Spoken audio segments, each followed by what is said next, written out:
ನಮಸ್ಕಾರ ಸ್ನೇಹಿತರೆ, ನಾನು ನಿಮ್ಮ ಫಜಲ್. ಈ ಚಳಿಗಾಲದಲ್ಲಿ ಸಾಮಾನ್ಯವಾಗಿರೋ ಕಂಡುಬರುವಂತಹ ಹೊಟ್ಟೆಯಲ್ಲಿ ಅಲ್ಲಲ್ಲಿ ಉರಿಯೂತಗಳು ಜಾಸ್ತಿ ಬರ್ತದೆ. ಇದನ್ನು ಮದ್ದಾಗಿ ಉಪಯೋಗಿಸಿ ಹೇಗೆ ಕಮ್ಮಿ ಮಾಡಿಸ್ಕೋಬೇಕು? ಏನಿಲ್ಲ, ಒಂದು ಲೋಟ ನೀರನ್ನು ತಗೊಳ್ಳಿ, ಅದನ್ನು ಚೆನ್ನಾಗಿ ಕುದಿಸೋಕ್ಕಿಡಿ.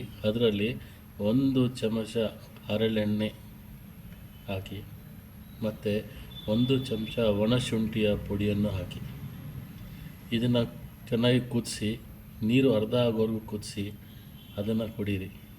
ಈ ಥರ ಒಂದು 10ರಿಂದ 15 ದಿವಸ ಮಾಡೋದ್ರಿಂದ ನಿಮ್ಮ ಉರಿಯೂತಗಳು ಮಾಯವಾಗ್ತದೆ, ಜೀರ್ಣಶಕ್ತಿ ಚೆನ್ನಾಗಾಗ್ತದೆ, ಹೊಟ್ಟೆ ಹಸಿತದೆ, ಮಂಡಿ ನೋವು ಎಲ್ಲ ಕಮ್ಮಿ ಆಗ್ತದೆ.